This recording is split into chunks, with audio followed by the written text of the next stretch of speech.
Bonjour à toutes et à tous. Je suis Laetitia Cour, donc chargée de mission de transition écologique et énergétique à la CRES Bretagne, Chambre régionale de l'économie sociale et solidaire. Je vous propose aujourd'hui de nous rencontrer au cours de ce webinaire qui est le 4e autour des transitions énergétiques et écologiques. Donc, ce webinaire s'intitule « Sobriété énergétique, les leviers pour agir dans son organisation OSS ». Et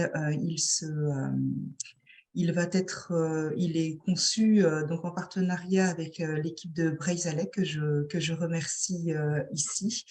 Et donc, nous aurons un webinaire d'1h30, de 10h30 à 12h. Il est possible que nous démarrions, que nous décalions de 5 minutes, parce que nous avons démarré avec quelques minutes de retard.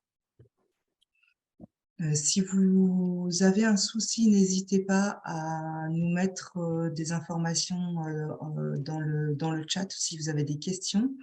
Ce webinaire va se présenter en plusieurs temps. Donc, une partie introduction, je vais vous présenter. On n'a pas ton écran. Vous n'avez pas Laetitia. mon écran. Non, Très bien, on l'a eu merci. et on l'a plus. D'accord. Merci beaucoup. Est-ce que vous l'avez là? Oui, c'est bon. C'est bon? Bon, ça a sauté, excusez-moi. Donc, une partie introductive, je vais vous présenter très rapidement la mission d'accompagnement que nous proposons à la CRES Bretagne. Et puis, je laisserai la parole donc à Marie Tarziguel et Solène Mérienne sur le contexte énergétique global breton et le sujet de la sobriété, de l'efficacité de la production d'énergie. Nous aurons également un temps autour du thème des ressources, des aides et des dispositifs pour vous accompagner dans cette sobriété énergétique. Et enfin, un temps d'échange, de partage pour identifier vos attentes et vos besoins sur ce sujet de la transition énergétique et plus particulièrement de la sobriété énergétique.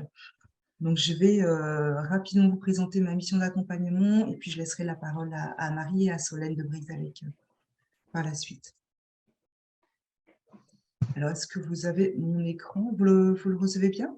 C'est bon. Bon, c'est parfait. Donc, la mission de transition écologique et énergétique à la CRES s'organise autour, on va dire, de 3 axes forts. Une partie de sensibilisation des organisations OSS en Bretagne, donc à travers l'organisation de petits déjeuners, de webinaires comme aujourd'hui, de visites sur le terrain ou de ressources en ligne. Donc, je vous invite à aller sur le site de la CRES sur la partie transition écologique. Un deuxième axe qui est l'impulsion, l'idée de mobiliser les organisations, entreprises ou associations de l'ESS dans des opérations collectives. Donc, nous proposons des cycles notamment sur un sujet en particulier. L'année dernière, donc, j'ai organisé un cycle de rencontres et de rendez-vous sur la restauration collective durable dans les organisations OSS. Cette année, nous démarrons avec, à travers ce webinaire, un nouveau cycle sur la sobriété énergétique. Donc, il peut y avoir des temps individuels d'accompagnement, également des temps collectifs comme ce webinaire. Et enfin, un troisième axe qui est plus un axe de soutien aux organisations OSS. L'idée est d'accompagner, d'animer une communauté chargée de mission, développement durable, responsabilité sociale environnementale, RSO, pour l'idée d'informer, d'aider leurs organisations dans le montage de leur dossier pour vraiment passer à l'action. Dans le cycle de rencontres cycle de rencontres sur la restauration collective durable en 2022 et ce nouveau cycle de rencontres sur la sobriété énergétique en 2023, les objectifs sont multiples. L'idée, c'est de favoriser les échanges et les liens entre les acteurs de l'ESS, tous secteurs d'activité confondus, de leur permettre d'entrer dans des démarches de progrès, de présenter également des retours d'expérience concrets d'organisations OSS et de permettre d'identifier les freins et les leviers qui peuvent être rencontrés par les organisations OSS.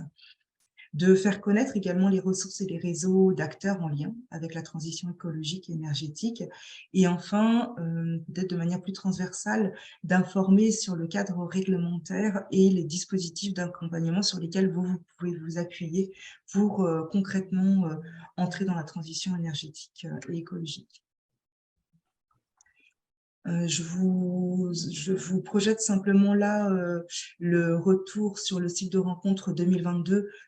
Je ne vais pas le détailler, c'est simplement que vous vous rendiez compte un petit peu de à la fois la diversité des sujets qui sont traités qui ont été traités sur la restauration collective durable, mais également de mettre en avant aussi les partenariats qui ont été établis lors de ces cycles de rencontres. Donc, à la fois avec des partenaires institutionnels, des partenaires techniques, mais également avec des partenaires du champ de l'ESS. Donc, n'hésitez pas à nous solliciter si vous voulez co-organiser avec nous à la CRES des visites autour de la sobriété énergétique, des webinaires ou d'autres modes de rencontres. Je vais laisser la parole maintenant à l'équipe de Breizalec qui va nous présenter les enjeux et le contexte, notamment énergétique national et breton. Ok.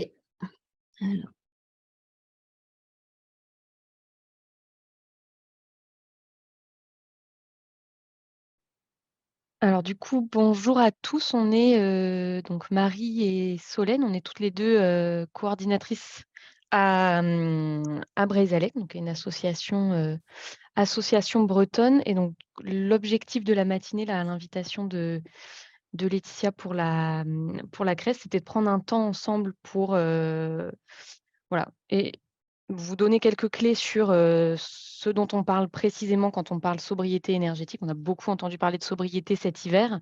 Et puis d'aller voilà, de descendre un peu dans le concret en termes d'actions que vous pouvez mettre en place, vous, en tant qu'organisation ESS, dans toute votre diversité, et les aides et accompagnements dispositifs que vous pouvez solliciter pour vous mettre en action sur ce sujet-là. Donc du coup, le programme de la matinée, enfin de l'heure et demie qu'on a là ensemble, c'est commencer par, même si en général vous êtes sans doute bien informés, mais quand même reposer un petit peu les bases du contexte énergétique global, et puis un petit zoom un peu plus précis breton, se redire pourquoi il est incontournable de consommer moins d'énergie, pour différentes raisons. Ensuite, dans une deuxième partie, de rentrer vraiment un petit peu plus dans voilà, le plan d'action que vous pouvez mettre en place pour diminuer vos consommations d'énergie et puis éventuellement produire de l'énergie renouvelable aussi. Là, on vous fera un petit peu participer et puis on rentrera dans le concret des actions que vous pouvez mettre en place. Et puis une dernière partie, un petit peu pour voilà, l'étape d'après, c'est-à-dire savoir de quelles aides vous pouvez bénéficier pour ça et quelles ressources et dispositifs existent en Bretagne pour vous accompagner. Et puis un petit temps d'échange pour finir. On vous donnera la parole en fin de matinée. Alors du coup, pour enfin pour la première partie sur le... Ah oui, pardon, un petit peu de présentation d'abord. Je te repasse la main, Solène. Alors du coup, donc Solène à Breizalec, on va vous présenter rapidement ce que c'est que Breizalec et les ALEC, les agences locales de l'énergie et du climat. Donc Breizalec, c'est un réseau, et hop, ça part tout seul, qui fédère les agences locales de l'énergie et du climat en Bretagne. On est le premier réseau existant comme ça en France. Notre rôle, c'est bien d'animer, coordonner et fédérer un peu les agences locales de l'énergie et du climat. Donc, on en a 8 en Bretagne, donc 8 membres qui représentent à peu près 150 salariés. Et on a 5 ans cette année, on a été créé en 2018. Donc, vous retrouvez les explications un peu plus détaillées sur ce que c'est qu'une ALEC. Donc, je répète, Agence locale de l'énergie et du climat. On est des associations, enfin, les ALEC sont des associations à but non lucratif. Elles sont créées et portées par et pour les collectivités locales et leurs groupements. Donc, on retrouve en général les institutionnels, État, ADEME, région, et présidées par un élu local. Et les principales missions, principaux piliers qui sont portés par les ALEC, c'est vraiment du conseil aux particuliers, grand public, aux collectivités locales sur tout ce qui est patrimoine bâti, aux ménages en précarité énergétique et aux acteurs du tertiaire qui commencent à émerger de plus en plus en mission portée par les ALEC, donc entreprises, associations, et on a beaucoup d'autres types de missions aussi qui sont portées par tous nos conseillers et conseillères. Donc, on est est issu d'une loi européenne. Les agences les plus anciennes, elles sont en Bretagne et elles ont 20-25 ans cette année. Donc, il y a un gros réseau maillé en France autour des agences locales de l'énergie et du climat. Il y en a une quarantaine en France, ce qui représente à peu près 570 salariés. Et en Bretagne, on est plutôt bien pourvu sur le maillage des ALEC par rapport au reste de la France. Voilà, vous avez la carte avec la répartition des territoires couverts par les ALEC en Bretagne, que vous pourrez retrouver par la suite. Je te relaisse la main, Marie. Oui, merci. Donc, on s'est dit que c'était quand même bien de reposer un petit peu les bases de quoi on parle quand on parle de consommation d'énergie, pourquoi on parle de sobriété. Donc, on commence par un petit zoom là-dessus. Donc, quelques notions de base sur l'énergie pour comprendre qu'elle est partout autour de nous. L'énergie, elle nous sert, on l'oublie souvent, mais c'est presque l'essentiel, à nous déplacer, donc c'est-à-dire sous forme de carburant. C'est le charbon, l'essence, le gaz, c'est une des utilisations premières de l'énergie dans notre quotidien. À nous chauffer, ça en général, on l'a un petit peu plus en tête, donc soit directement sous forme de chauffage, soit sous forme d'eau chaude. C'est l'eau chaude sanitaire de nos douches, de notre vaisselle, et sous forme d'électricité, à répondre à tout un tas d'autres besoins qui sont plus liés à notre confort moderne à la maison, donc à s'éclairer, à alimenter nos appareils électroménagers, les voitures électriques aussi maintenant. Voilà. Donc essentiellement ces trois utilisations-là, et on se rend bien compte que c'est partout autour de nous, tout le temps. Cette énergie-là, tu peux passer Solène. Cette énergie-là, elle est produite de 2 façons, soit à partir d'une source d'énergie renouvelable. Donc on les a listées là, les principales: l'énergie éolienne, l'énergie solaire, l'énergie de la biomasse, donc par exemple le bois, l'énergie hydraulique, donc par exemple les barrages, ou sources d'origine non renouvelable dans lesquelles on trouve les énergies fossiles, donc le charbon, le pétrole, le gaz naturel, et énergie non renouvelable d'origine fissile pour l'uranium. Donc ça, c'est les deux grandes sources qui nous permettent de produire l'énergie. S'il y a un chiffre peut-être à retenir de cette partie-là ce matin, c'est l'encadré à gauche. C'est-à-dire qu'aujourd'hui, à 80%, l'énergie qu'on consomme dans le monde est d'origine fossile. Donc soit gaz, soit charbon, soit pétrole. C'est l'ordre de grandeur quand on dit qu'il y a 2 façons de produire de l'énergie, quand même essentiellement aujourd'hui, c'est d'origine fossile. En France et en Bretagne, c'est un petit peu différent puisque la production d'énergie française est quand même portée pas mal par le nucléaire.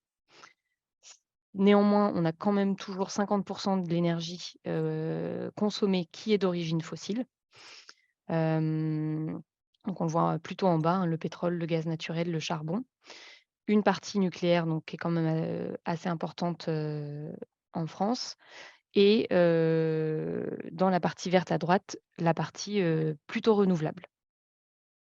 Voilà, mais je vous invite à garder en tête ce chiffre du 80% de l'énergie consommée aujourd'hui quand même dans le monde qui est fossile. Donc sachant ça, on a plusieurs raisons d'avoir absolument besoin de réduire cette consommation d'énergie. D'une part, parce que comme on le disait, l'essentiel de l'énergie qu'on consomme est d'origine fossile. Or, c'est la combustion d'énergie fossile qui est responsable à 90% des émissions de CO2. Et ces émissions de CO2 sont la cause principale du dérèglement climatique qu'on commence à maîtriser, qu'on commence à connaître. Je pense que là-dessus, on ne vous apprend rien. Mais voilà, c'est important de remettre ce chaînage de conséquences-là, de causes-conséquences. Et donc les conséquences du réchauffement climatique, on commence à les ressentir partout dans le monde, mais aussi chez nous, notamment cet été: fonte des glaces, augmentation de la fréquence et de l'intensité des phénomènes météo extrêmes, inondations, sécheresses, tempêtes, etc. D'autre part, même si on mettait, on va dire, ce sujet du dérèglement climatique de côté, les ressources fossiles et fissiles sont des ressources qui ont des stocks limités. Donc le pétrole, le gaz et le charbon, mais l'uranium aussi. Selon les types de stocks dont on parle, on est sur entre 100 et 150 ans de stock maximum qui reste. C'est pas des ressources renouvelables, c'est des ressources qui mettent des millions d'années à être reconstituées, à être produites, à être créées. Donc voilà, c'est des énergies de stock qui se réduisent et qui se renouvellent pas. Et d'autre part, et ça a été un petit peu plus l'actualité de cette année, parce que l'énergie coûte de plus en plus cher, donc c'est aussi un enjeu, assez, pratico-pratique, mais très concret. L'énergie coûte de plus en plus cher, pèse de plus en plus lourd sur le budget des ménages, mais aussi des entreprises et des collectivités. On a entendu cet hiver des entreprises qui étaient obligées de fermer certaines lignes de production, pour des raisons de coût. Donc consommer moins d'énergie, c'est aussi être moins dépendant de l'augmentation des coûts de l'énergie. Donc voilà 3 raisons principales, mais on pourrait en trouver d'autres, mais ces 3 raisons principales-là, elles sont déjà, suffisantes pour se dire qu'il y a urgence à limiter la consommation d'énergie fossile. Heu et voilà, le mot d'ordre de ce qu'on va vous présenter aujourd'hui, c'est de se dire ça. La sobriété, c'est ne pas consommer d'énergie, en consommer moins. Donc voilà, l'énergie qu'on ne consomme pas forcément ne coûte rien.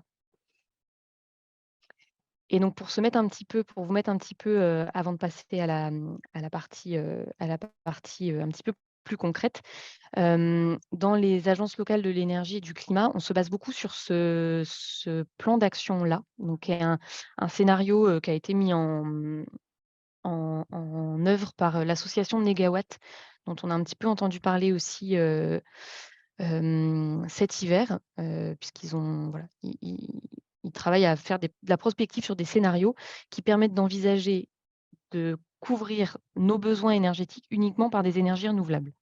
Donc pour arriver à ce scénario-là, il y a 3 étapes qui sont à mettre en place dans cet ordre-là.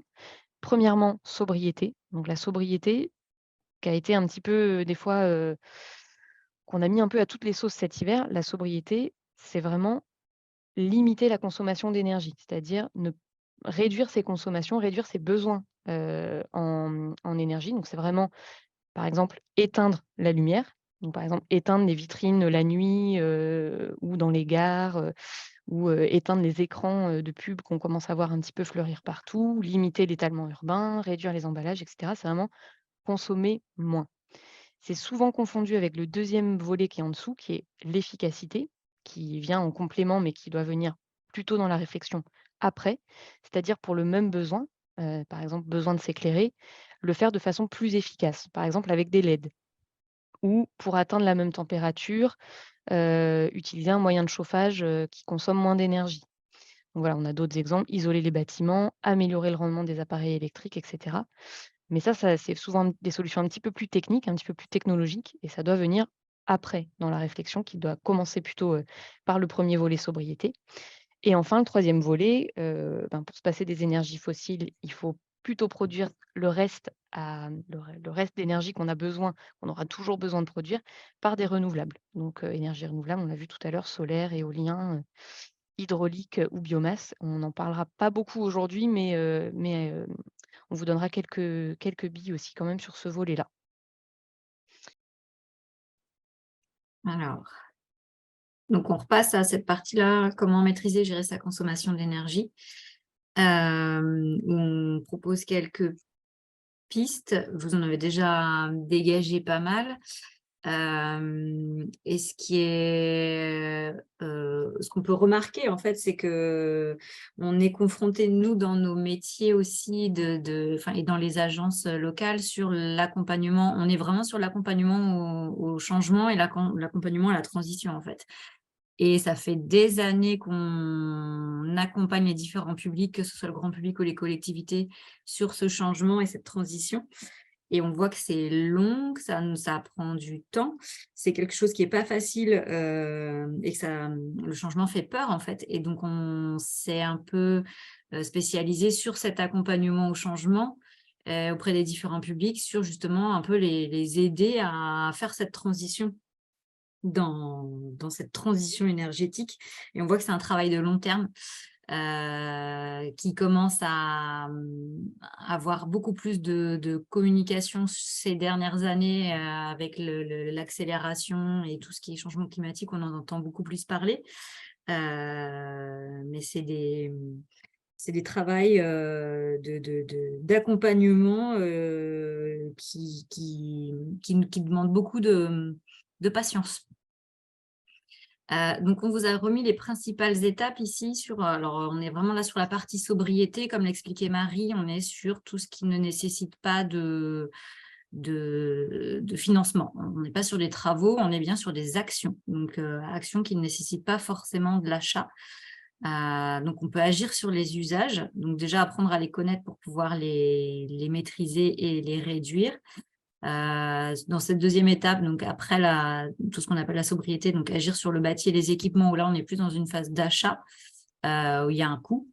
Et étape 3, produire de l'énergie renouvelable. C'est vraiment les 3 principales étapes qu'on retrouve partout dans tout ce qui est changement et transition énergétique. Alors, pour les usages, ce qu'on mettait... hop, ça va trop vite. Sur déjà apprendre à connaître ses consommations. C'est un peu la première base quand on fait de la sensibilisation, que ce soit auprès du grand public que des collectivités. C'est déjà apprendre à connaître ses consommations. La plupart des gens qu'on anime, un peu entre guillemets, connaissent même pas forcément ni les fournisseurs, ni les factures. En fait, qu'est-ce qui est détaillé dans une facture, à quoi correspondent les chiffres qui sont sur la facture. Donc déjà, regarder un peu les différents contrats, que ce soit électricité ou gaz, de se rendre compte un peu des principales notions de consommation et de puissance pour déjà voir un peu où est-ce qu'on se situe dans sa propre consommation. On vous a remis ici, vous pourrez retrouver le site du médiateur de l'énergie où tout est... alors, c'est un site qui émane de l'État et tout est très bien expliqué. Il y a donc des comparateurs d'offres, il y a des listes de fournisseurs d'électricité ou de gaz, mais il y a aussi beaucoup d'informations. Il y a des vidéos, des tutoriels sur comment lire sa facture et les principales informations de base. En fait, quand on veut commencer à regarder ça d'un peu plus près, tout est très bien expliqué sur ce site. Et pour le coup, c'est un site institutionnel, donc les informations sont sûres et vérifiées. Alors, sur la partie, donc suivre ses consommations, aujourd'hui, les principaux fournisseurs d'énergie vous proposent des services numériques pour suivre les consommations. Donc, vous pouvez, via le compteur Linky, notamment, vous avez accès à une application Internet où vous pouvez activer l'enregistrement de votre courbe de charge et du coup visualiser vos consommations en fait journalières. Enfin, il y a plein de niveaux de suivi, mais c'est une première approche déjà dans apprendre à connaître et voir ses consommations, de mieux les comprendre et déjà de voir un peu comment ça fonctionne. Quel jour on consomme le plus, le moins, c'est déjà un premier pas dans les économies. Déjà, la maîtrise de sa consommation d'énergie en voyant un peu voilà, comment ça fonctionne. Le gaz, c'est pareil depuis un peu moins longtemps, mais le compteur communicant et intelligent Gaspard qui se déploie et qui propose le même type d'outils de suivi des consommations. Donc, vous avez sur le marché aujourd'hui plein d'outils qui existent sur l'information et le suivi des consommations. Nous, on en a développé un au sein de Breizalec qui s'appelle Conso Heroes. On pourra vous mettre à disposition si vous le souhaitez, ceux qui le souhaitent par la suite, qu'on a travaillé en libre avec une communauté de libristes qui fait les remontées d'électricité, gaz, eau, ça doit être manuel pour l'instant. C'est pareil, on travaille à développer ça par la suite.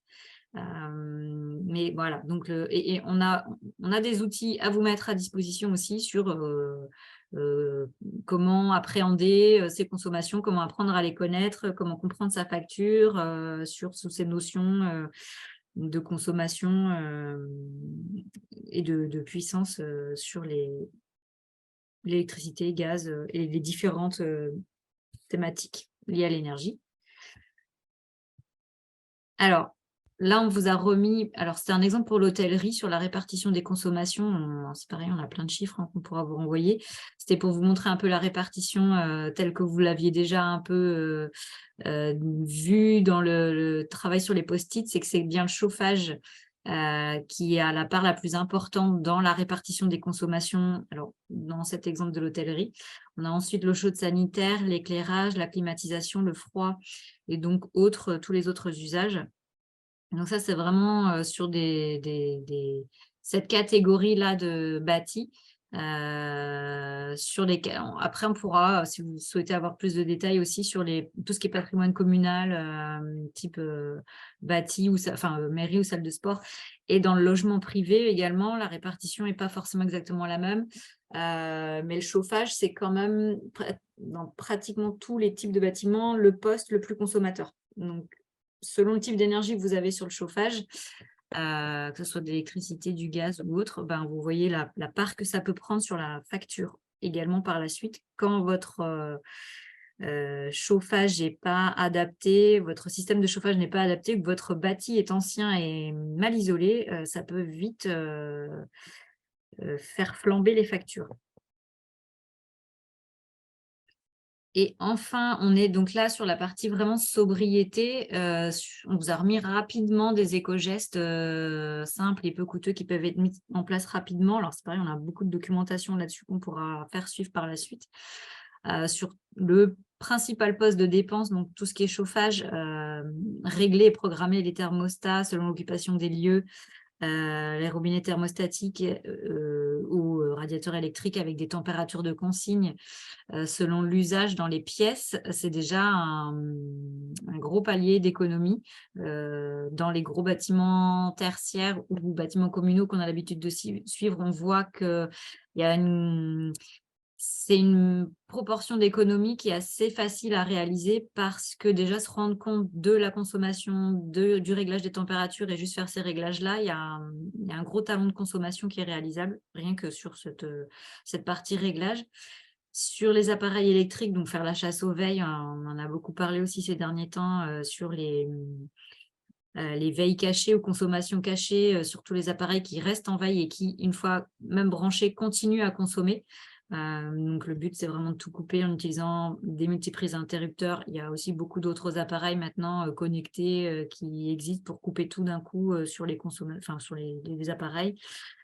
Alors le relamping sur l'éclairage, là on est dans une maison individuelle, c'est également faisable en remplaçant par des ampoules basse consommation LED, mais sur tout ce qui est autre bâti également, parce que alors, on a fait des calculs aussi sur le coût à l'achat pour le coup de changer les ampoules, parce que là, on est un peu plus loin que la sobriété. Il y a quand même le geste, il y a quand même l'action d'acheter le changement d'ampoule. Sur le retour sur investissement sur le changement d'ampoule, en fait, on va assez vite, beaucoup plus vite par rapport à l'investissement à l'achat, en fait. La rentabilité est vite mise en place avec le changement d'éclairage dans les gros bâtiments comme ça. Et donc après, on peut aller plus loin sur des programmations, des détecteurs de présence. Donc il y a plein de petites choses à mettre en place pour optimiser les consommations sur cette partie d'éclairage. Tout ce qui est entretien et maintenance des équipements, sur du nettoyage, notamment, on voit sur les équipements de froid, en fait, on a beaucoup sur les joints ou dépoussiérage, on peut faire entre 20 et 30% d'économie avec juste de l'entretien, de nettoyage comme ça sur ce type d'équipement. Alors, le dégivrage des congélateurs, c'est valable dans les petits ou grands formats chez les particuliers ou chez les plus grosses entreprises qui ont des congélateurs. Toute cette partie entretien dégivrage, ça permet vraiment des économies substantielles. Et enfin, la partie, vous l'aviez mis aussi dans votre travail sur les post-it, la sensibiliser les occupants des lieux, donc salariés ou clients, pour qu'ils participent et s'impliquent sur ces éco-gestes.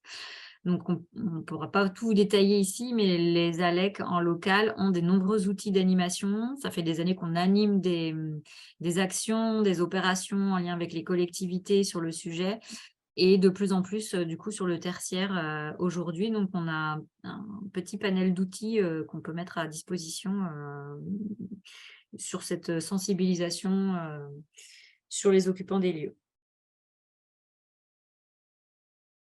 Des guides qu'on pourra vous renvoyer également. Il y aura les liens dans le PowerPoint qu'on mettra à disposition d'EcoGeste.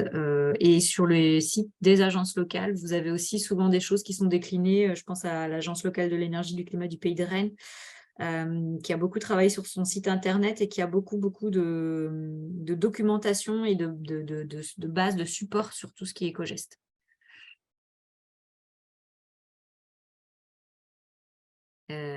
Je ne sais plus si c'est encore moi, Marie, je pense. Ouais. Pour aller plus loin, je pense que si. Hein. Pour aller plus loin, du coup, alors, au-delà de la sobriété, sur l'enveloppe du bâti. Donc, on a mis des actions plus structurantes parce qu'elles nécessitent un investissement, des coûts et des travaux. Donc, dans la logique d'un bâtiment, là, les ALEC, elles ont des conseillers et conseillères qui sont des spécialistes du bâti, ce sont des thermiciens ou thermiciennes. Et donc, dans l'ordre un peu des priorités de ce qu'ils peuvent faire comme recommandation, donc on est vraiment sur la priorité à l'isolation quand on veut engager des changements sur l'enveloppe de son bâtiment, parce que c'est par là qu'on a les plus grosses déperditions d'énergie et donc les plus grosses pertes également en consommation pécuniaire.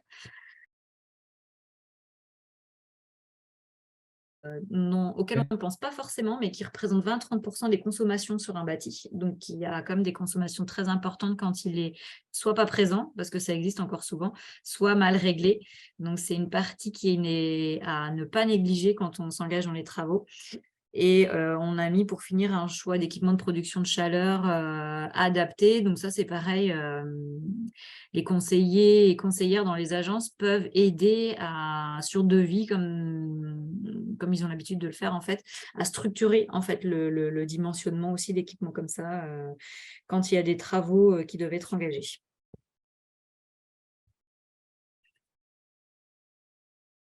Là, on vous a remis donc sur le choix des énergies. Donc vous avez un peu le détail d'explication sur ce que c'est qu'une consommation par rapport au prix sur la facture d'énergie et sur les leviers sur lesquels on peut agir pour diminuer ses consommations. Donc là, vous avez sur la droite le coût des énergies. Donc c'est un Argus, je pense, qui est tiré de l'Argus que les conseillers de notre réseau mettent à jour régulièrement. Donc se rendre compte un peu déjà de la différence de prix des différents et gaz propane ou pétrole pour les poêles. Et on voit l'électricité est quand même pas trop mal située aussi dans le haut du peloton des consommations. Donc là, bon, vous avez les différentes valeurs un peu qui avaient été remises sur par exemple, la consommation pour une pompe à chaleur, du gaz ou de l'électricité, sur une consommation de chauffage équivalente à 10 000 kWh par an, entre les différents équipements. Une pompe à chaleur coûtera 870 €, un équipement en gaz 1260 et l'électricité 1760. Donc, on est bien sur une échelle de valeur à un instant T parce que les coûts de l'énergie bougent quand même régulièrement. Mais depuis quand même une petite dizaine d'années, c'est quand même les ordres de grandeur et de proportion qu'on a sur ces types d'énergie-là. Donc, toujours diminuer la consommation, donc sur les usages, le bâti et l'équipement, sobriété et puis équipement, investissement, et ou changer son type d'énergie, qui peut aussi faire permettre de passer un gap d'économie non négligeable. Et donc, vous aurez consultable via le slide, quand on vous enverra le PowerPoint, l'Argus de l'énergie qui est mis à jour régulièrement par les conseillers de notre réseau, qui vous permet de voir un peu le coût de l'énergie. Il doit être mis à jour une fois par mois, il me semble. Et enfin, le dernier, donc produire de l'énergie renouvelable. C'était les 3 piliers que Marie vous avait présentés dans le scénario Négawatt. On est sur le 3e. Donc sur produire de la chaleur et de l'eau chaude. Donc on a des technologies aujourd'hui sur les panneaux solaires thermiques, donc chaudière biomasse, poêle bouilleur, on ne va pas forcément vraiment beaucoup développer aujourd'hui, mais on a de la documentation sur le sujet et où les agences locales sont à disposition aussi si vous avez besoin de plus d'informations. Donc, tout ce qui est pompe à chaleur et chauffe-eau thermodynamique, raccordement à un réseau de chaleur renouvelable. Alors, on parle de récupération de chaleur fatale également sur tout ce qui est eau grise de douche, cuisine. Donc, c'est de la chaleur qui est récupérée et réinjectée dans un réseau de chaleur. Et donc, les autres qu'on a un peu moins ici en Bretagne, puis provençal et canadien, c'est pas forcément très adapté. Mais des serres bioclimatiques, Murtron, voilà, c'est des petites choses qui existent et qui sont en plein développement. Et on a aussi la partie donc produire son électricité avec des panneaux solaires photovoltaïques. Alors, on a beaucoup eu une explosion ces 4-5 dernières années sur l'autoconsommation, donc autoconsommation collective avec des boucles de consommation locale ou de vente totale ou du petit éolien. Donc voilà, on ne va pas forcément rentrer dans le détail de tout ça aujourd'hui, mais on est à disposition si vous voulez avoir plus d'informations. Et puis, Marie vous a remis l'information que le 20 juin, il y avait un webinaire dédié qui s'occupe vraiment des énergies renouvelables citoyennes.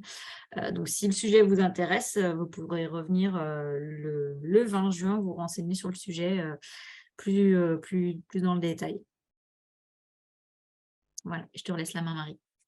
Merci.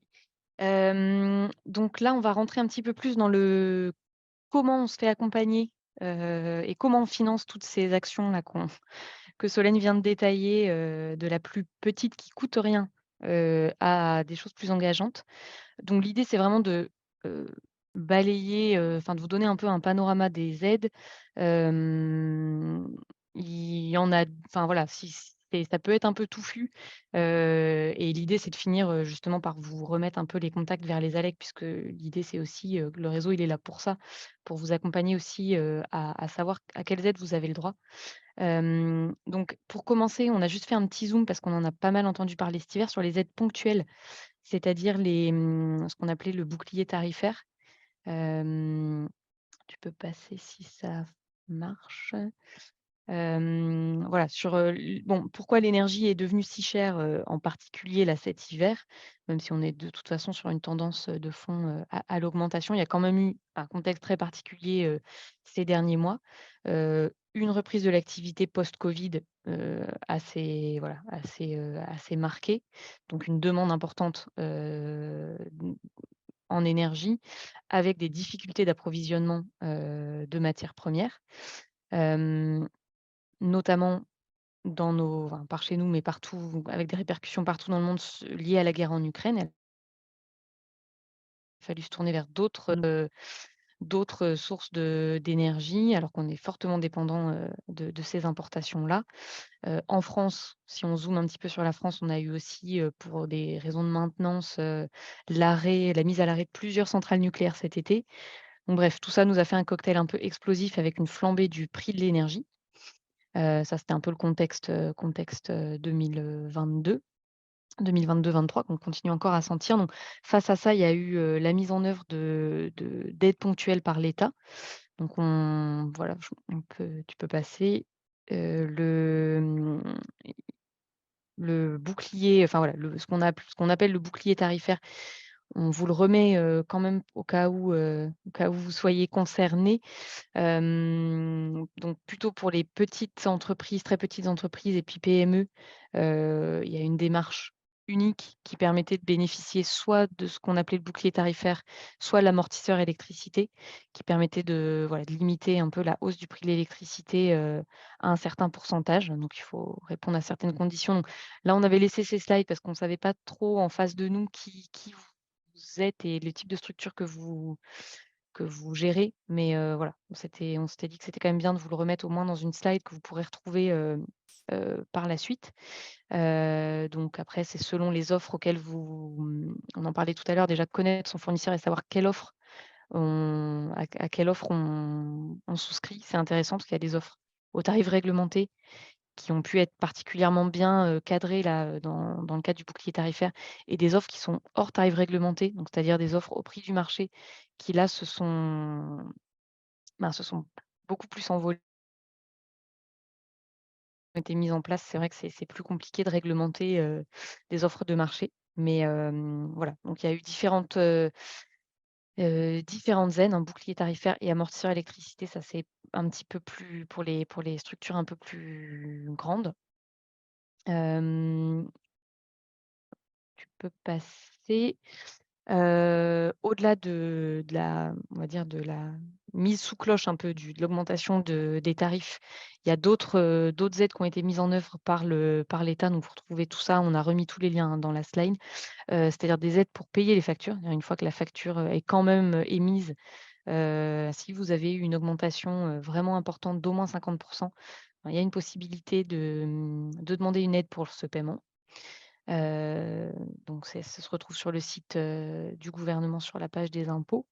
On peut aussi demander le report du paiement des impôts et des cotisations sociales si on a dû faire face à une augmentation, du prix de l'énergie trop importante ou étaler les factures dans le temps. Là, c'est plutôt à voir avec le fournisseur d'énergie. Voilà, donc il y a eu quand même pas mal de choses qui ont été mises en œuvre. Les pages d'infos sont assez bien faites quand même sur le site du gouvernement, donc on vous a remis les liens pour retrouver tout ça. Voilà, donc ça, c'était la partie plutôt ponctuelle, c'est-à-dire, c'est des choses qui vont pas durer forcément dans le temps. C'était vraiment pour faire face au contexte là actuel. Voilà, on vous a remis juste, parce que c'est un peu une jungle, effectivement toutes ces aides, pour s'y retrouver, mais voilà, les pages sont quand même assez bien faites et puis en fonction de votre, situation, c'est assez bien guidé. Donc ça, c'était, voilà, les choses plus ponctuelles de cet hiver. Après, il y a des choses, voilà, plus structurantes, soit des obligations, en fonction des bâtiments que vous gérez, qui s'appliquent à vous, soit des accompagnements possibles, des dispositifs pour vous accompagner pour, réduire la consommation de vos des bâtiments que vous avez. Donc soit vous êtes sur des bâtiments très grands. Donc là, pareil, on ne savait pas très bien, en face de nous, dans quelle case vous serez. Donc on balaye les 2 rapidement comme ça, vous vous y retrouverez normalement. Pour tous les bâtiments et là, on ne parle pas que des bâtiments d'entreprise, mais aussi le public, aussi, voilà, le tertiaire associatif, le tertiaire privé, lucratif et cetera. Tous les bâtiments qui font plus de 1 000 m² sont concernés par le décret tertiaire, donc qui fixe des obligations de réduction des consommations, à différentes échelles dans le temps. On va détailler un petit peu ça et si vous faites, plutôt, partie de la case, bâtiment privé de moins de 1 000 m², il y a aussi un dispositif qu'on va détailler un petit peu qui est le petit tertiaire privé, où là, c'est plutôt un dispositif d'accompagnement pour vous aider aussi à cibler un peu les actions prioritaires à mettre en œuvre. Donc sur le décret tertiaire, voilà, on est concerné à partir du moment où, on a un bâtiment, d'une surface au moins, qui fait au moins 1 000 m², tertiaire. Donc voilà, il y a un peu des subtilités, mais en gros, l'idée, c'est quand même plutôt ça. Ça peut être aussi, si on a des usages mixtes, ou des bâtiments sur une même unité foncière. Mais voilà, là, vous pourrez regarder un petit peu précisément dans quelle case, vous êtes et voilà. Donc on a, ce décret tertiaire, il fixe des obligations, sur différentes échelles de temps. Tu peux passer. Qui sont celles-ci, c'est-à-dire, à partir d'une consommation, un peu d'un profil type, heu, il faut donc qui était à déclarer là sur une plateforme qui s'appelle Opérat, donc c'est-à-dire, à partir de vos consommations, des consommations du bâtiment connu, il y a des objectifs de réduction, c'est-à-dire -40 de ces consommations en 2030, -50 en 2040 et -60 en 2050. Donc c'est quand même assez ambitieux, voilà, assez cadré, assez contraignant. Comme on est là sur une obligation, légale. Les interlocuteurs sont des interlocuteurs de l'État, donc on vous a remis le contact, dans la slide. Pour tout ce qui est environnement, c'est la DREAL au niveau régional et les DDTM au niveau départemental. Donc, vous avez deux contacts là, enfin le contact plutôt pour la plateforme et le contact plutôt, pour des questions un peu pratiques, au niveau DREAL. Et là-dessus, les ALEC peuvent vous accompagner aussi pour ces obligations-là. Mais normalement, si vous faites plus de 1 000 m², vous êtes au courant et vous savez que ça s'applique. Voilà, je crois que sur le décret tertiaire, c'est tout. C'était vraiment pour vous remettre ça en tête. Et voilà, à l'inverse, pour les locaux qui font moins de 1000 m², il y a un dispositif qui est financé par la région Bretagne pour accompagner justement tout ce qu'on appelle le petit tertiaire privé. Hem et donc financé par la Bretagne, gratuit pour les entreprises ou les structures privées qui rentrent dans ces cases-là. Donc c'est structures privées propriétaires ou locataires. Donc ça peut peut-être intéresser là, certains d'entre vous, qui signalaient tout à l'heure qu'ils n'étaient pas propriétaires de leurs locaux, tant que vous avez un numéro SIRET. Donc là, on écarte juste en fait des bâtiments publics qui sont accompagnés d'une autre façon par les ALEC, hem, en lien avec les communes et les EPCI.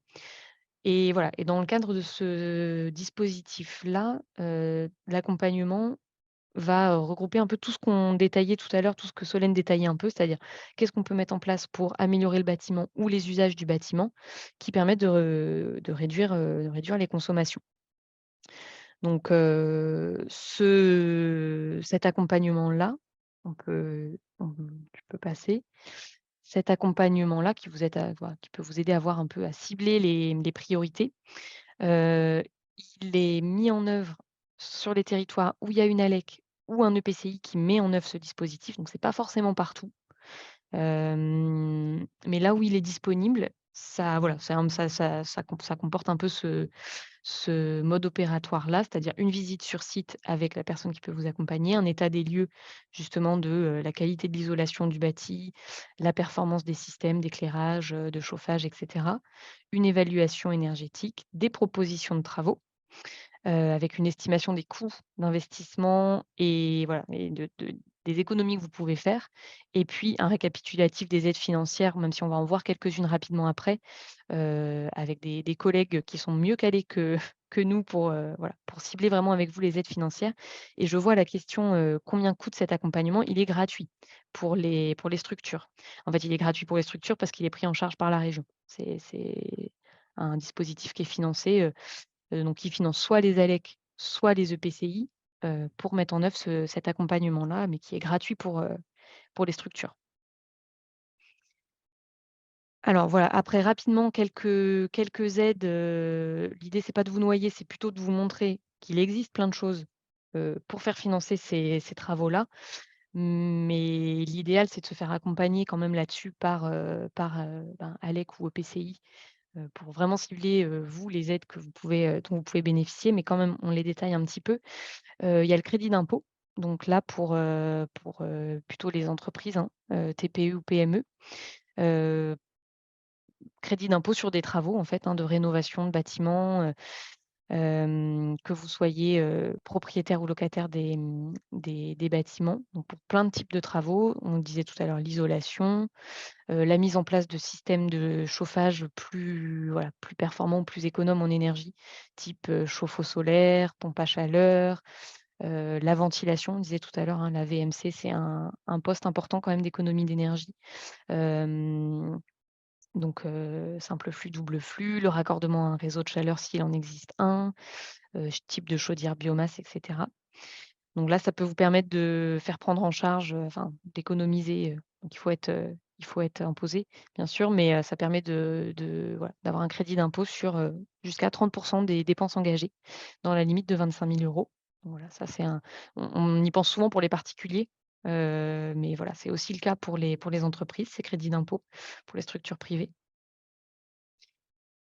Les C2E, c'est un autre type de financement. Hem, qui finance, nous, beaucoup d'actions au sein des ALEC. C'est un dispositif qui a été instauré en 2005 pour mettre à contribution un peu les fournisseurs d'énergie. On estime quelque part que les fournisseurs d'énergie, ben, ils génèrent du CO2. Donc doivent s'engager à travers ce dispositif-là à promouvoir de l'autre côté des actions qui économisent de l'énergie. En gros, c'est un peu un principe de pollueur-payeur. Et donc ces primes-là, elles permettent de financer en fait différents travaux, différentes actions et notamment des travaux qu'on peut mettre en place dans le tertiaire. Donc vous, si vous mettez en place un peu le même type d'action qu'on viendrait de préciser pour les crédits d'impôt, des travaux sur l'isolation, des travaux sur la VMC et cetera, Si vous mettez en place des travaux de ce type-là, ça peut vous permettre, ces certificats d'économie d'énergie, donc c'est CEE, C2E, de faire financer un certain nombre d'actions qui sont, donc là on vous a remis aussi la liste que vous pourrez retrouver, 80 types d'opérations finançables. Et donc le collègue qui est à Lorient nous avait donné un exemple sur le Morbihan, dans un hôtel chauffé au combustible. Il y a eu une isolation qui a été réalisée des murs, une centaine de mètres carrés, le bâtiment c'est une centaine de mètres carrés. Ben, ça a permis d'avoir une aide d'environ 1 365 €. Donc voilà, vous pouvez retrouver la liste des opérations qui peuvent être financées et des primes qu'on peut retrouver en face sur les 2 sites qu'on vous remet sur la slide. Donc voilà, ça c'est un autre type d'énergie. C'est pas l'État qui le finance cette fois-ci, c'est les fournisseurs d'énergie. Des choses plus locales, on vous a remis 2-3 petites choses. Il y a un dispositif qui est donc mis en place par l'ADEME. Alors je dis local, c'est une agence de l'État, mais qui a voilà, qu'on retrouve, l'ADEME Bretagne qui est aussi qui met en place tous ces dispositifs au niveau de la Bretagne. Donc, par exemple, dans le cadre de ce dispositif-là, qui s'appelle le Booster Entreprise Éco-énergie tertiaire, il y a une quinzaine d'entreprises qui ont pu être accompagnées, non, pardon, qui pourront être accompagnées en 2023. Donc là, on est un petit peu dans le même type d'accompagnement, c'est-à-dire un accompagnement avec un état des lieux qui vous permet de voir un petit peu l'état des lieux de vos bâtiments, d'analyser les besoins de travaux ou d'actions et puis de mettre en place le plan d'action, de voir quelles aides peuvent être mises en face. Mise en œuvre d'actions de sobriété qui peuvent être aussi prises en charge. Donc là, voilà, à chaque fois, vous avez le plafond des dépenses éligibles, donc qui sont plutôt des petites choses quand on est sur ces 2 phases-là. Par contre, si on est sur une phase de travaux, phase 3, accompagnement pour la mise en œuvre de travaux, là, on peut avoir un plafond de dépenses éligibles quand même plus important, jusqu'à 100 000 €. Donc voilà, là, vous avez aussi cette aide-là plus locale auprès de l'ADEME que vous pouvez, auquel vous pouvez souscrire, hein, que vous pouvez solliciter. Tu peux passer. Heu, bon, plus spécifique, mais on en parle quand même parce que ça peut vous concerner. C'est aussi un dispositif de l'ADEME, le fonds chaleur, qui est un dispositif de soutien pour le développement de tout ce qui va être production de chaleur renouvelable. Donc si vous avez un projet, voilà, autour du solaire thermique, autour de la biomasse. Alors géothermie, c'est quand même un peu plus rare, mais bon, voilà, ça fait partie de de tout ce qu'on appelle la chaleur renouvelable, c'est-à-dire la chaleur qui est pas issue justement d'une source fossile. Là aussi, vous pouvez avoir un investissement de travaux qui est pris en charge jusqu'à 60. Donc c'est quand même assez important et là-dessus, sur le fonds chaleur, les ALEC sont aussi, en première ligne pour vous accompagner. Donc si vous avez des réflexions sur ce sujet-là, le, le point d'entrée, ça peut tout à fait être l'ALEC s'il y en a une sur votre territoire. Et donc, au-delà de toutes ces aides, on voulait finir par ça, au-delà de toutes ces aides qui sont plutôt quand même sur, vous l'avez vu, de la sobriété et de l'efficacité, hein, des travaux ou remplacement de systèmes de chauffage. On a aussi, tout ce volet, de sensibilisation, et d'explication sur lequel on voulait bien zoomer et vous l'avez quand même aussi beaucoup fait ressortir dans les petits post-it tout à l'heure. C'est-à-dire qu'au niveau des ALEC, on a et Solène en parlait aussi à différents moments, tout un panel d'outils pour vous accompagner vous, mais aussi vos usagers ou vos salariés ou vos adhérents si vous êtes tête de réseau, sur ces sujets-là. Donc ça va, voilà, on a copié ici, ce parcours-là, c'est l'ALEC du Pays de Rennes qui l'a présenté comme ça. En fait, ce parcours, ça met un peu en forme tous les types d'animations qu'ils ont aujourd'hui à disposition pour différents acteurs, donc qui pourraient très bien être vous, en différentes étapes. Donc on a vraiment ce côté, sensibiliser, premier niveau d'info. Vous parliez tout à l'heure de la fresque du climat, par exemple. Ben, voilà, on a tout un panel d'outils, grand public ou plus ciblés, pour, voilà, sensibiliser et expliquer sur le changement climatique, hein. Ça fait aussi partie des dispositifs, dont vous pouvez bénéficier, tous ces ateliers-là. un deuxième pas qui est un peu plus ouais, pardon, je le redétaille un petit peu parce qu'il y a des choses qui me font penser à ce que vous avez pu faire ressortir tout à l'heure, c'est-à-dire vous outiller, vous informer sur des choses un petit peu plus spécifiques. Donc par exemple, on parlait des éco-gestes, ou tout à gauche, là, il y a l'atelier Tous numérivores parce que vous êtes nombreux à avoir recité là ce sujet du numérique dans nos consommations énergétiques. Ben, voilà, par exemple, l'ALEC du Pays de Rennes a un atelier dédié sur ce sujet-là voilà, qui peut mettre en œuvre pour vos salariés, par exemple. Et puis, 3e et 4e étape où là, on est dans des choses qui vont un petit peu plus loin, mais vous êtes peut-être, dans vos structures déjà sur ces étapes-là. C'est-à-dire vraiment comment que ce soit sur le sujet de l'habitat, sur le sujet de la consommation, précise d'énergie, Tracowatt par exemple, on est vraiment sur la consommation d'électricité dans le logement ou alors conversation carbone si on veut aller plus loin sur la notion d'empreinte carbone. Tout ça, c'est des ateliers un petit peu plus structurants, un petit peu plus longs. Et puis après, l'idée, c'est aussi de faire de vos salariés ou de vos adhérents eux-mêmes des ambassadeurs de ces sujets-là. Donc on a aussi beaucoup de réflexions et beaucoup ouais, de dispositifs possibles dans les ALEC là-dessus.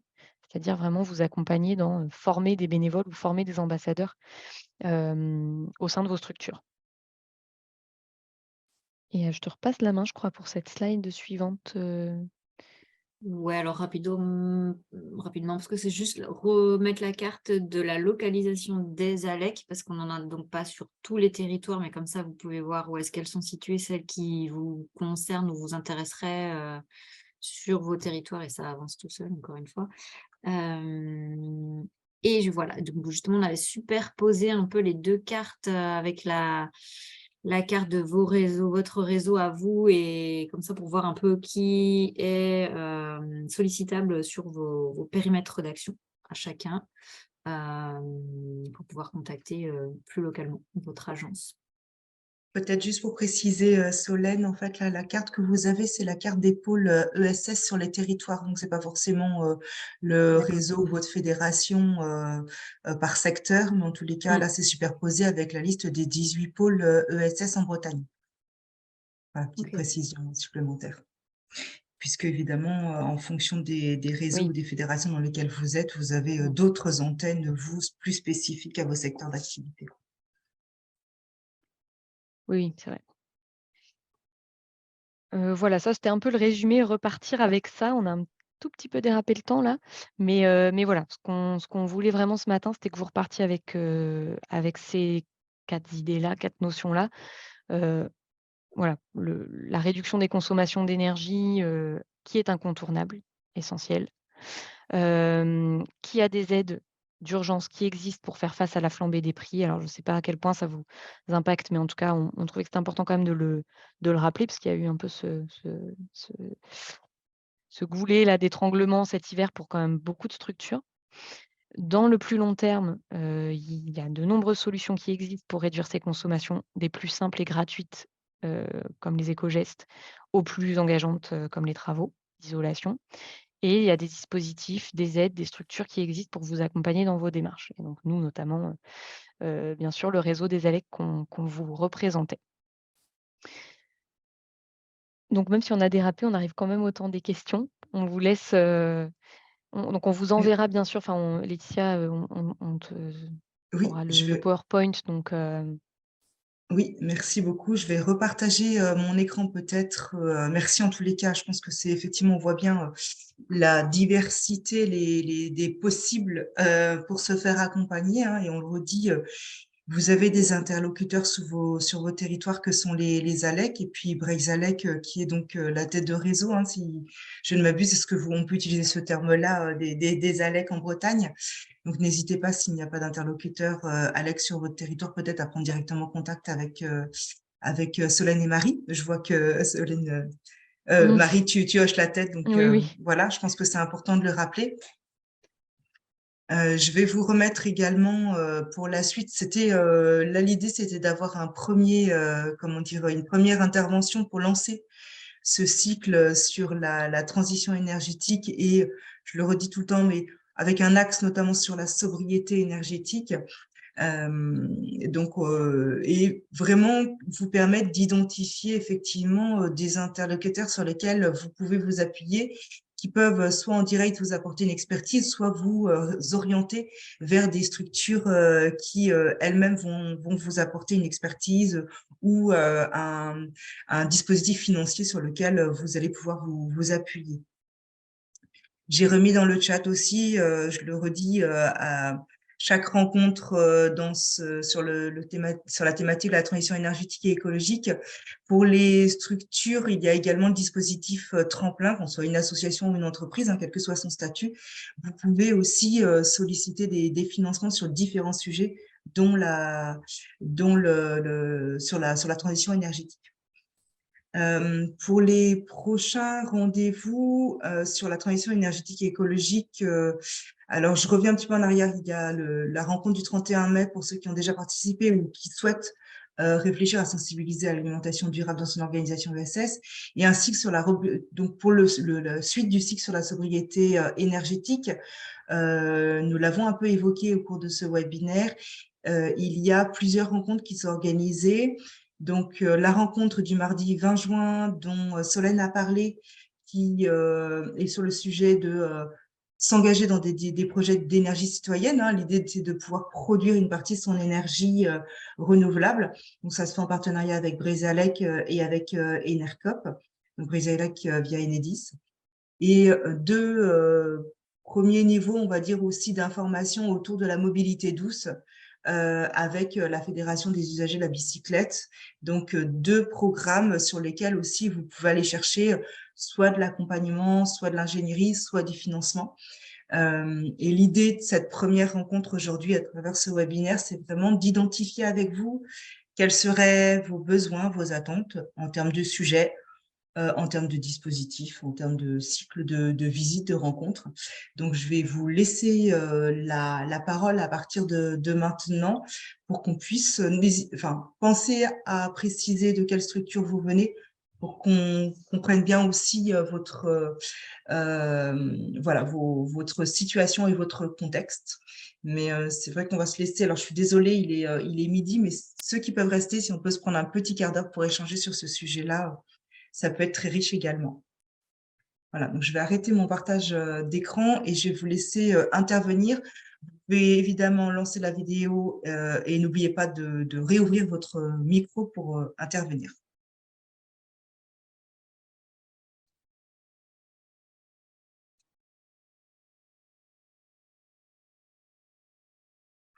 Nous vous enverrons les diaporamas évidemment qui ont été présentés aujourd'hui. Vous trouverez nos coordonnées dans ce diaporama-là et nous mettrons la partie toute la partie présentation en replay sur le site de la CRES.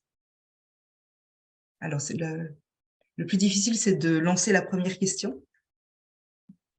Je ne sais pas s'il y en a dans le chat. Très riche en information, justement, moi, c'était ma question de savoir si on pouvait réavoir à nouveau le document et aussi à la fois le PDF et à la fois la visio, vous l'avez enregistré, c'est ça? Oui, voilà, c'est ça. Vous êtes de quelle structure, pardon? Pardon, l'association Parents Bougent. Alors, on gère des crèches. C'est encore moi qui avais eu l'occasion de mettre locataire. Donc, on est justement en plein dans une crèche où on aurait besoin d'isolation, tout ça. Et c'est la ville de Rennes qui est propriétaire. Et c'est un petit frein, puisque on ne peut pas aller c'est une grande réflexion, une valeur au sein de Parents Bougent, hein, tout ce qui est alimentation durable et sobriété énergétique. On a vraiment cette valeur qui est intrinsèque à Parents Bougent, mais avec certains freins non négligeables. Alors, merci pour votre intervention. Je pense qu'on peut le redire, même quand on est locataire, n'hésitez pas effectivement à solliciter pour un accompagnement sur notamment l'isolation des bâtiments aussi, et mettre autour de la table en fait à la fois le bailleur, qu'il soit privé ou public, le locataire et les structures qui accompagnent sur ce sujet-là. Et justement, moi, je voudrais vous solliciter, puisque la CAF est en capacité de nous aider un peu, en accord avec la ville de Rennes, et sur pas se louper sur les priorités. Donc, savoir si les délais étaient assez rapides, puisque nous, on a des devis à présenter au 31 juillet, savoir si le délai de réponse était rapide pour une rencontre, en fait. Peut-être le mieux, je laisse répondre Marie et Solène, mais je pense que c'est de contacter l'ALEC du Pays de Rennes. Directement. Oui, surtout qu'ils sont. Enfin, en ce moment, il y a tout un. Alors, je ne sais plus exactement où ça en est, mais il y a toute une réflexion entre l'ALEC et la ville de Rennes sur justement la sensibilisation des gestionnaires d'équipements culturels rennais. Et donc, globalement, gestionnaires d'équipements tout court, je pense que ils sont, enfin, en tout cas, la réflexion est un peu lancée sur les équipements culturels et je crois aussi sportifs. Donc, voilà, il y a le sujet avance et l'ALEC accompagne de toute façon alors la ville de Rennes, c'est peut-être un peu particulier parce qu'ils doivent avoir des services en propre, mais les ALEC accompagnent aussi toutes les communes en fait qui sont adhérentes sur leurs équipements. Donc là, si c'est un équipement public, l'ALEC peut tout à fait accompagner la ville. Et effectivement, le plus simple, mais peut-être qu'on va rediscuter avec Solène pour vous proposer le meilleur contact à l'ALEC de Rennes, peut-être sur ce sujet-là. D'une manière générale, sur le site de Breizh-Alec, vous allez retrouver tous les contacts des différentes ALEC en fonction de votre territoire. OK. Voilà, je vais remettre dans le chat le site de Breizh-Alec, mais vous allez retrouver justement en fonction les agences bretonnes. Non, du coup, je voyais la carte et je voyais qu'il n'y avait pas d'ALEC aujourd'hui sur le territoire de Saint-Malo, Dole, enfin, plus. Du coup, pour éventuellement accompagner des établissements qu'on peut avoir sur ce territoire, c'est plus à voir avec vous, ou du coup, c'est pas possible de se faire accompagner parce que je sais qu'on a des établissements, bah, notamment même plus de 1000 m², du coup, concernés aussi par le décret tertiaire, mais qu'on des besoins notamment de travaux de rénovation. Alors, il n'y a pas vraiment d'aide pour le coût financière pour ce type d'établissement pour pouvoir lancer des travaux, mais au moins déjà voir éventuellement en identifier ou ce genre de choses. Mais je ne sais pas si du coup c'est plutôt vers vous qu'il faut se diriger ou s'il y a d'autres acteurs qui peuvent éventuellement nous accompagner sur ce territoire-là. Peut-être pour repréciser, excusez-moi, Myriade, donc tu travailles à l'ADAPEI 35. Oui, c'est ça. Voilà. Donc les établissements sont des ESAT notamment, enfin des structures du médico-social, ESAT, IME notamment. Du coup, ça c'est vrai que c'est une grosse problématique, nous, pour le réseau, parce qu'on est Breizh-Alec, on a des missions régionales, donc voilà, sur la transition énergétique de manière générale, partout en Bretagne, y compris là où il n'y a pas d'ALEC. Mais concrètement, c'est vrai que sur certaines missions très précises, si on n'a pas de relais locaux pour nous appuyer, on ne peut pas renvoyer vers par exemple vous, vers un interlocuteur précis.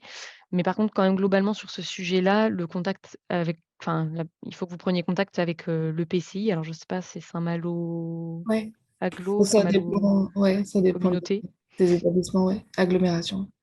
Parce que certains services publics, notamment par exemple, on parlait tout à l'heure du petit tertiaire privé, donc là, c'est pas celui qui vous convient, mais sur le petit tertiaire privé, le service, il est financé aussi ailleurs que dans des ALEC par la région Bretagne, donc certains EPCI ont quelqu'un sur ce sujet en propre. Et là, pour vous, je pense que c'est le point d'entrée aussi. Et si eux ne le font pas en propre, ils pourront peut-être vous redire qui peut vous accompagner là-dessus. Parce qu'au niveau ADAPEI, vous avez un échelon régional ou pas? Non, Ok. C'est vraiment départemental, mais surtout le 35. Ok. Peut-être aussi aller contacter peut-être le coordinateur régional de la transition énergétique et écologique en santé, qui est notamment coporté avec l'agence régionale santé. J'imagine que vous êtes en lien. Ne pas hésiter aussi. Bah, c'est une personne du département et du coup, on se fait, enfin, du coup, les ESAT ne sont pas concernés par les aides du département parce qu'elles sont D'accord. financées par l'ARS. Mais enfin, Ah, ok. Voilà. Ouais, mais Parce peut-être que oui, effectivement. effectivement, on en avait parlé avec Laetitia avant cette présentation. C'est vrai qu'il y a aussi un réseau. Alors, je ne sais pas, les ESAT. Je vous l'ai mis dans le chat, Ah oui, donc voilà, sur Bretagne ARS, sur le coordinateur régional et les 10 conseillers en transition énergétique et écologique en santé, c'est qui ça. Et accompagnent les établissements de santé. CTEES. Et Oui, là, c'est ça. effectivement, pour les établissements de santé, il y a un peu le même type d'accompagnement, hein, donc c'est-à-dire diagnostic du bâtiment, aide au plan d'action et puis à connaître les aides auxquelles vous avez le droit. Effectivement, sur les établissements de santé, ce réseau-là est assez récent, mais existe. mm. Il Oui, bah, démarre. Euh, Après, ne pas hésiter aussi à questionner effectivement l'ADEME et les dispositifs de l'ADEME sur Oui, cette question-là. Mais le mieux, c'est de passer effectivement par vos interlocuteurs, on va dire. En tous les cas, on note la question mm, et puis de voir comment est-ce qu'on peut orienter ceux qui ne sont pas sur les différents pays qui sont concernés par les ALEC notamment. merci.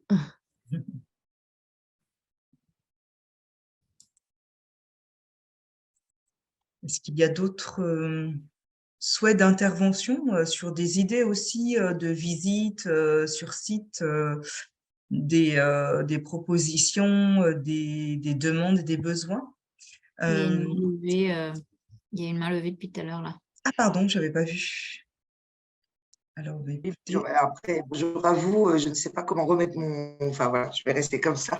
Vous m'entendez peut-être? Oui, suffisamment. oui, Donc, bonjour. Donc, moi, je suis Pascal Chapoteau. Je travaille pour une structure qui s'appelle Intéresse, qui est une association intermédiaire sur le secteur de l'Agnon. Et on porte actuellement un projet avec les Farmers Communauté. Alors, on n'est pas tout à fait sur la sobriété énergétique. On a le souhait de porter en fait un projet de plateforme de réemploi dans le domaine du génie climatique et de la rénovation énergétique. On en est aux prémices de l'étude de faisabilité et on est dans le thème de la sobriété énergétique. Donc, moi, j'ai un contact avec l'ALEC depuis peu, qui est en la personne d'Aude Porsmoguer sur le territoire de Les Farmers Communauté. Et je voulais savoir comment, en fait, en termes d'ingénierie, on avait possibilité d'être accompagné dans notre démarche de à la fois penser le réemploi, à la fois penser la collecte des déchets et l'approvisionnement par les professionnels dans le cadre des filières pro qui pourraient arriver vers nous. Et puis, l'idée, nous, de ce projet, ce serait de porter la rénovation énergétique auprès des habitants du territoire de Les Farmers Communauté qui sont repérés comme étant en précarité énergétique et de pouvoir créer des réseaux fédérateurs entre des artisans qui pourraient ramener vers nous, qui accepteraient de pouvoir peut-être requalifier des équipements pour nous et l'idée de trouver une structure qui nous permettrait d'aider ces ménages à travailler et participer à la rénovation énergétique de leur logement. Voilà à peu près globalement l'idée qu'on a aujourd'hui de la faisabilité de notre projet, qui en est au tout début, puisqu'on a commencé l'étude de faisabilité en avril. On la porte jusqu'en septembre et on envisage une expérimentation sur le site de Quettendoc à Lanrodec, territoire de Les Farmers Communauté, qui a un grand projet de réhabilitation du site de Quat sur les transitions énergétiques et autres. Ça, c'est leur grand projet territorial à eux sur leur EPCI. Et ils voudraient que, en fait, voilà, ce projet finalement qu'on va nous porter dans le cadre d'Intéresse, un partenaire l'ADES, deuxième partenaire du projet, troisième partenaire Ecobat, réseau des constructions sur le 22, et un bureau d'études thermiques qui s'appelle B3E. Voilà pour qui je bon, porte je pense en que fait. si vous êtes en merci. contact avec Aude Porsmoguer, déjà, vous êtes Ouais, en contact avec la la bonne personne qu'il personne, faut à l'ALEC ça du marche. pays de Je reste, Saint-Brieuc. voilà, je peux m'appuyer sur elle sans aucun problème pour Et pouvoir fédérer ce projet, quoi. Si vous voulez peut-être, mais il faut que je lui dise aussi, il y a une autre ALEC qui termine là, un projet de 2-3 ans sur le réemploi de matériaux à Lorient. Et du coup, il y avait un chargé de mission vraiment, Oui, c'est sur ce Germain Gary. sujet-là. C'est Germain Gary, voilà, bah, vous avez peut-être Bah, déjà c'est bon, échangé. Germain il vient de me diffuser l'étude de Bon, faisabilité de l'aglo de Lorient et les résultats de leur prospection sur les 2-3 ans. Alors, on s'aperçoit que ça a mis du temps, mais bon, c'était une grosse agglomération. On est un plus petit projet. On espère que le timing nous permettra de conduire l'expérimentation qu'on veut de octobre à décembre. Mais effectivement, on s'aperçoit que c'est un grand travail et un grand chantier de pouvoir fédérer tous les acteurs ensemble et les parties prenantes. Bon, mais alors vous avez déjà les bonnes Je ressources. crois que oui, c'est pareil. Hein, vous êtes avec le pôle ESS aussi, vous l'avez cité Mais c'est avec bien, la c'est un DES. super projet. Oui, Avec la les deux. DES, donc vous avez donc les ressources aussi. Hein, n'hésitez pas à solliciter toute la comment dire tout le retour, tous les retours qu'il y a autour du travail sur l'économie circulaire qui est coporté entre les pôles ESS et puis la Ouais, CRES Bretagne. Hein, je pense que ok. vous avez identifié les bonnes personnes. Non, mais je vais solliciter Ludovic encore plus pour qu'on travaille sur cette notion de l'économie circulaire. Complètement. Même si on est quand même branché sur notre modèle économique actuellement et qu'on voit que c'est pas simple, mais voilà, on est accompagné par France Active Bretagne aussi, hein, dans le cadre du booster, puisqu'on serait structure de l'ESS sur notre projet. Donc voilà. Bon, bah, c'est bien. Merci en tous les cas 1000 fois pour votre présentation, parce que ça remet les choses dans leur contexte, ces besoins de rénovation énergétique. On se dit qu'aujourd'hui, notre projet va vers vraiment ces besoins qui émergent de plus en plus de sobriété énergétique sous toutes ses formes, quoi. Merci beaucoup. Merci à vous en tous les cas. Belle journée. Belle journée. Merci. Est-ce qu'il y a une autre personne qui souhaite intervenir? Je vois qu'il reste encore quelques personnes encore connectées. En tous les cas, dans cette attente, je tiens à remercier énormément Solène et Marie pour leur intervention.